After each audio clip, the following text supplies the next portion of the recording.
Oke, Assalamualaikum warahmatullahi wabarakatuh. Kali ini saya sedikit terangkan tentang materi pertemuan ketiga ya. Nah, untuk pertemuan ketiga adalah materi tentang kriteria situs web yang baik. Bagaimana sih dikatakan web yang baik itu?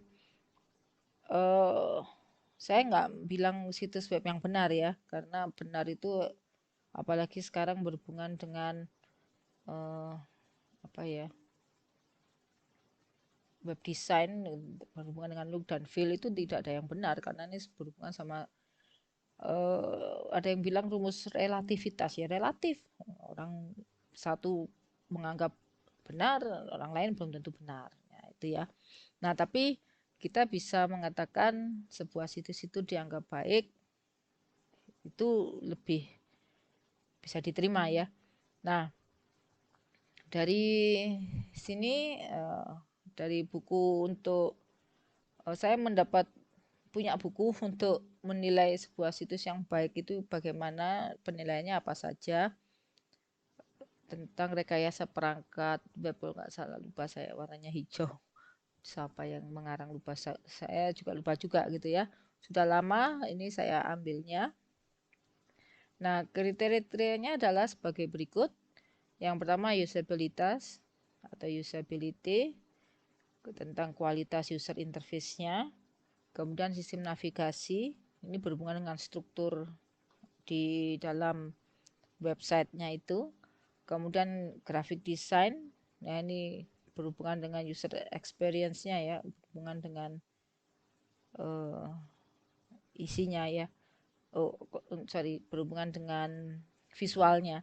Untuk konten atau isi, nah ini gimana dikatakan dengan yang baik. Kemudian compatibility atau kesesuaian, kecocokan. Loading time, nah ini kapan kita apakah cepat nggak loading time-nya, functionality fungsinya jalan semua nggak ada link yang broken nggak, link yang broken itu diklik nggak jalan, nah itu. Kemudian ada yang namanya accessibility, cara aksesnya dan hubungannya dengan user dan sebagainya itu kita nanti membahas tentang yang namanya interactivity. Oke ya, untuk usability learning ada cukup banyak juga poinnya yang nanti bisa dinilai. Ini udah mudah dipelajari, jadi tidak perlu batasan umur, semua bisa mengakses. Maksudnya tombol-tombolnya, letaknya, kemudian perintah-perintahnya itu jelas. Jadi tidak perlu ada buku panduan sendiri. Kemudian ada efisiensi in use, hindari banyak link, informasi secara cepat dan mudah. Ini mungkin bisa Anda baca ya satu-satu. Nah, sambil Anda baca satu-satu atau sedikit saya terangkan, saya kasih kasus saja ya. Yang paling mudah websitenya Asia. Kita coba Asia. Nih, Anda lihat loading time-nya cepat. Ini saya akses tidak menggunakan jaringan WiFi atau di kampus ini saya gunakan jaringan pribadi. Tempat saya agak terpencil tapi cukup cepat, enteng gitu ya. Nih. Kemudian kembali lagi ke sini, mudah dipelajari. Anda lihat tombol-tombolnya juga lengkap gitu ya. Enggak banyak, cukup menu. Ini lebih fokus ke grafisnya. Grafisnya besar cuman dia tidak bikin lambat loadingnya. Nah, untuk menjalankan web ini gitu ya, enggak perlu macam-macam, enggak perlu ini apa fungsinya harus klik kanan harus kiri, tidak perlu. Ini tinggal scroll aja ke bawah atau di sini sudah ada yang namanya, nah ini navigasinya. Oke ya, kalau saya ke home ya berarti ya untuk paling atas sendiri. Jadi sebenarnya ini landing page satu halaman saja cuman isinya cukup banyak ya. Nah untuk menu-menu di sini nih, selain kita bisa scroll kita juga bisa milih menunya gitu ya. Akademik, Nah, ini bisa dikatakan ini ada yang namanya, bentar, ini ada yang namanya breadcrumb. Breadcrumb itu sebenarnya kalau linknya cukup banyak, akademik punya sub sendiri. Nah, itu breadcrumb ya. Ini menu aja. Kemudian tentang kami, kalau saya klik, nah ini kelemahannya, ini sebenarnya kurangnya di sini. Jadi harusnya kalau yang warna backgroundnya terang, dia otomatis warna tulisan menunya akan berubah gelap. Begitu juga kalau belakangnya gelap atau seperti ini gelap, harusnya dia warnanya putih ya. Nah, ini mungkin lupa codingnya, jadi gak kelihatan. Kemudian itu tentang kami. Nah, untuk pendaftaran seperti ini, info Asia Live seperti ini. Nah, kelemahannya mungkin ini satu, kalau di Asia Live mau ke atas bagaimana? Tidak ada tombol home lagi gitu ya. Harus sedikit scroll ke atas baru bisa muncul menunya lagi. Oke. Kemudian ini hindari banyak link, informasi secara cepat dan mudah, sedikit klik. Menurut saya untuk studi kasus kita cukup sesuai gitu ya.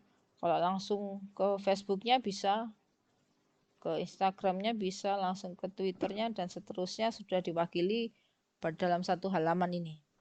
Sekarang yang lagi in memang seperti ini landing page atau one page sama aja. Ini. Kemudian ada easy to remember, mudah diingat gitu ya. Perubahan yang mencolok kayaknya enggak juga punyanya Asia ya. Low error, tingkat kesalahan rendah. Ya, termasuk error tadi ya warnanya untuk ini, untuk yang halaman tentang kami ini termasuk error ya. Cuman dibandingkan yang lain fungsinya masih banyak yang jalan ya. Oke. Kemudian broken link, web under construction. Nah, ini kayaknya haram hukumnya ya. Kalau broken link, ini kalau saya klik jalan enggak ya? Nah, tetap jalan ternyata. Ternyata enggak ada yang broken itu. Kalau saya klik ternyata under construction atau yang lainnya. Atau di sini ada link tiap fakultas. Kalau ini saya klik harusnya dia akan tampil gitu ya. Jadi ini yang dikatakan link cuman yang tidak broken gitu ya. Ini contohnya juga. Nah, ini kayaknya jalan juga. Oke. Masih bisa ya, link-linknya masih jalan semua. Untuk sosial media kita coba aja, kayaknya masuk juga, dia langsung ke Institut Asia gitu. Jadi link-linknya tetap bisa dipilih. User satisfaction, kepuasan pengguna. Nah, ini nanti berhubungan sama, sebenarnya nanti ada kayak kuesioner gitu ya. Benar nggak mudah dicari, cepat mendownload, benar nggak mudah di share nggak gitu ya. Kemudian sistem navigasinya mudah dipelajari, tetap konsisten. Nah, ini muncul dalam konteks menawarkan alternatif lain, memerlukan perhitungan waktu dan tindakan, menyediakan. Apakah semuanya harus dipenuhi? Enggak, gitu ya. Tapi sebagian besar kalau punyanya Asia sih sudah terpenuhi ya. Semuanya sudah ada di sini nih. Nih, navigasinya sudah jelas. Mau scroll silahkan atau langsung ke menunya sebelah kanan silahkan. Oke. Kemudian selanjutnya tentang sistem navigasi. Saya punya contoh mana apa ya yang coba saya cek kemarin atau dulu saya pernah ke Yamaha musik ya. Itu ada yang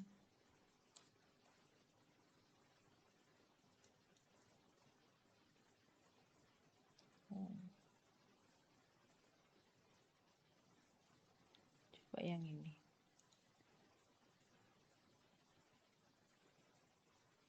Oke. Nah, ini kita pakai yang bahasa Inggris, oke.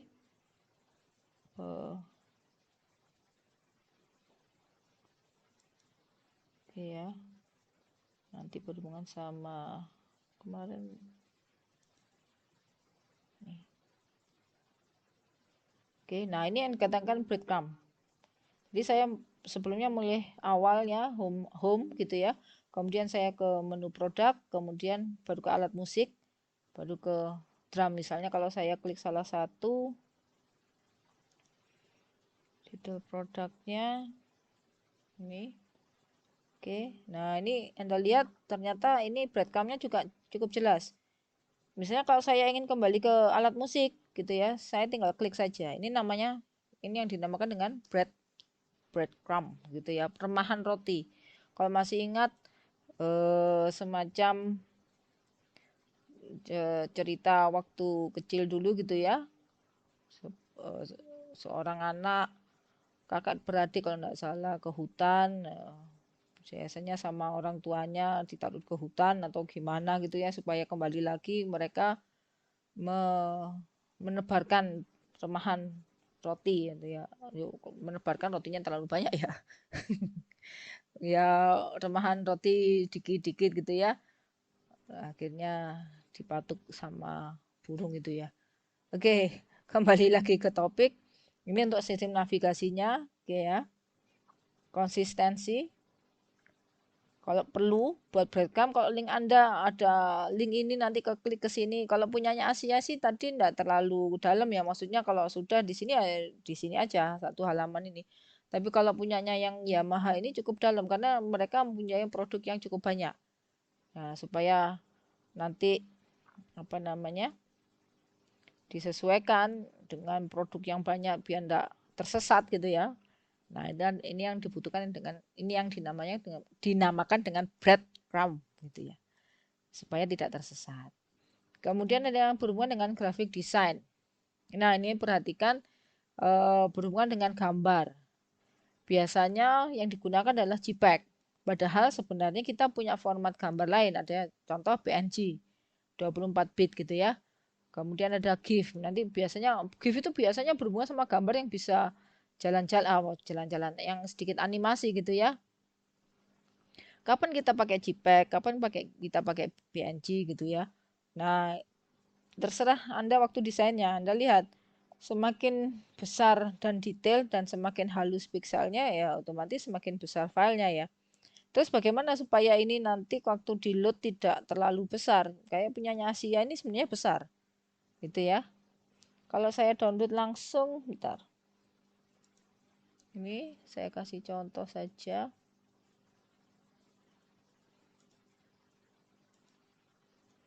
Ini saya kasih lihat propertiesnya.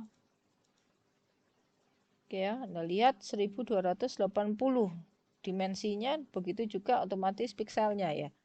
Oke, ini cukup lebar juga, cukup banyak juga.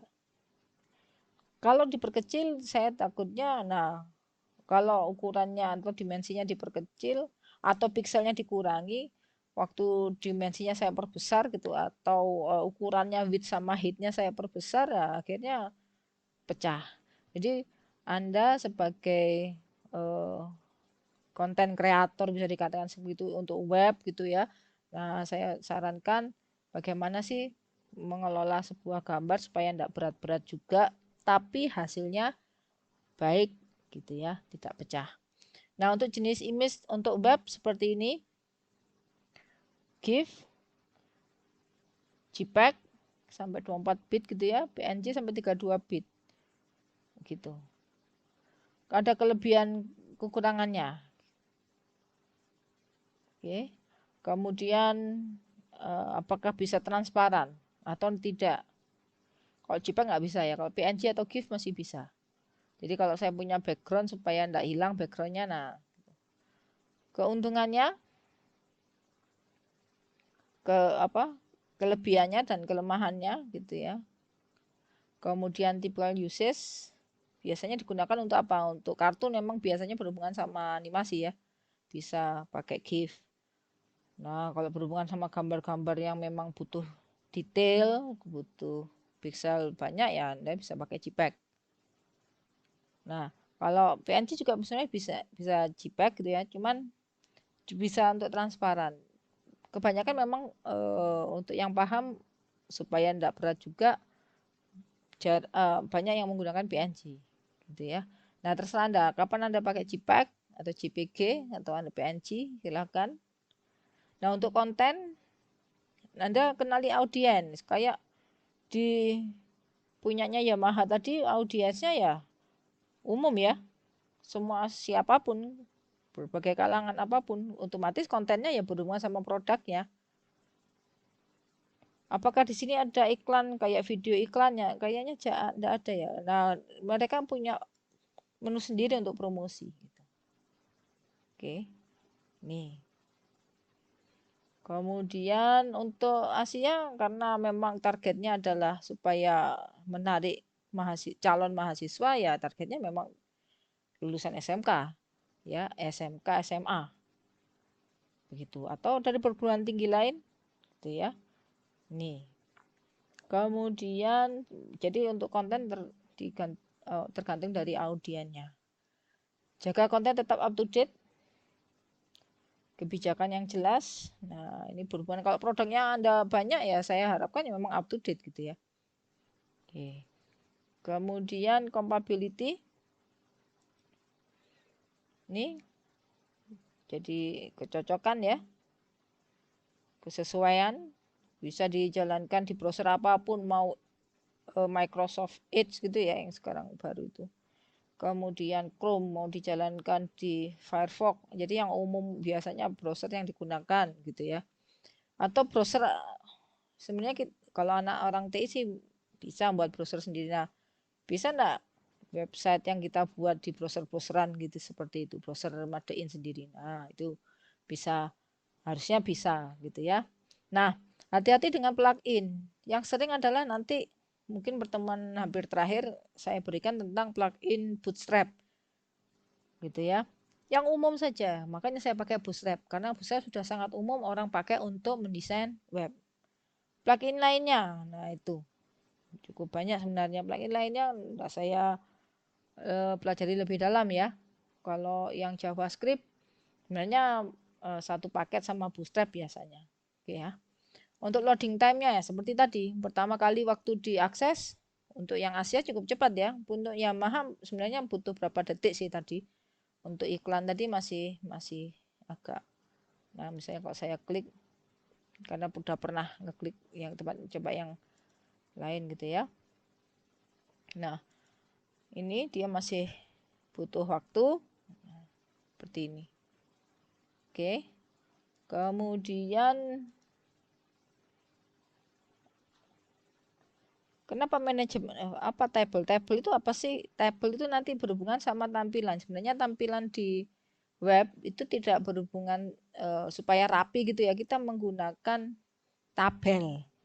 Cuman enggak kelihatan gitu ya. Supaya rapi, rata kanan, rata kirinya jelas. Nah, itu menggunakan tabel. Contoh seperti ini sebenarnya tabel atau karena sekarang sudah mainnya Bootstrap dan CSS, biasanya bukan tabel lagi tapi menggunakan div punyanya CSS gitu ya. Sebenarnya tag div itu punyanya HTML sebenarnya, cuman nanti harus memang disisipkan CSS supaya lebih rapi gitu ya.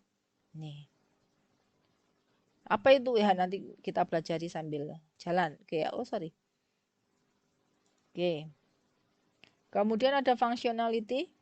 Nah, untuk anak TI biasanya ini bermain-main dengan ini keamanan datanya, SSL, CGI untuk apa datanya mungkin ya, PHP cukup banyak sih. Kalau program Anda biasanya nantinya harusnya ke sini nanti gitu ya. Setidaknya untuk desainnya ya tinggal mengaktifkan saja, memanfaatkan Bootstrap dan CSS dan sedikit JavaScript yang sudah kita tinggal pakai saja. Oke, untuk accessibility ini sebenarnya harusnya seperti ini. Contoh, kalau user buta warna, jadi ukuran fontnya beda dengan yang lain gitu ya. Contoh, ada yang wajib diklik, gitu ya. Kalau di contoh saya tidak ada ya. Ini kayaknya tidak ada. Jadi masih dianggap orang normal semua ya. Jadi harusnya seluruh user baik yang normal secara fisik atau tidak bisa mengakses web kita. Kalau buta, nah ini nanti ada semacam speech-nya ya, gitu ya. Kayak seperti Google itu ya. Tinggal menekan menu itu, tinggal masuk, kita mau ngapain tinggal ngomong aja gitu ya. Hambatan infrastruktur maksudnya apa ya? Nanti kita paham ini mesti nanti larinya ke server gitu ya. Contoh, kebetulan ini sedang diperbaiki. Nah, ini masih ada error. Nah, ini tentang infrastrukturnya. Oke ya, browsernya nggak apa-apa.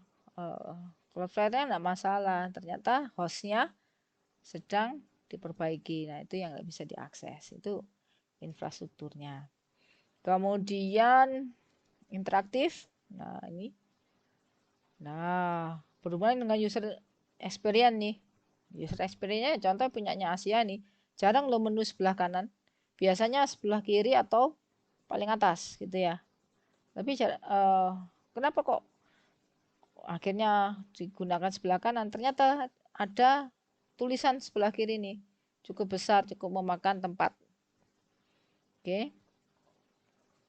Dan jenis tulisannya Anda lihat, enggak macam-macam ya. Kalau masih ingat tentang tipografi, ini berhubungan sama yang punya kaki itu ya. Yang kaki itu apa? Arial atau lupa saya. Nah, yang ini katanya lebih ini apa namanya? Yang punya kaki itu formal ya. Cuman Anda lihat isinya menggunakan yang non formal, Arial. Ini enggak punya kaki. Jadi enggak melulu harus formal. Formal hanya berhubungan sama judul sub-subnya saja. Isinya tetap jadi tidak terlalu kaku ya. Kalau pakai kaki itu formal dan terkesan kaku. Nah, seperti ini. Nah, ini juga ini adalah semacam thumbnail ya. Thumbnail yang kemanapun dia ngikut. Sama seperti menu ini, kemanapun dia ngikut. Ya. Jadi kalau mau daftar sekarang, walaupun saya lihat menunya ke bawah, dia tetap, wah siapa tahu lihat visi misinya langsung kepingin daftar gitu ya. Atau lihat informasi pendaftarnya, enggak perlu scroll ke atas, langsung klik daftar sekarang. Ini contohnya. Oke, begitu saja bagaimana sih sebuah website dikatakan website yang baik. Nah, itu Anda bisa nilai dengan penilaian-penilaian seperti ini. Oke ya, saya tutup. Assalamualaikum warahmatullahi wabarakatuh.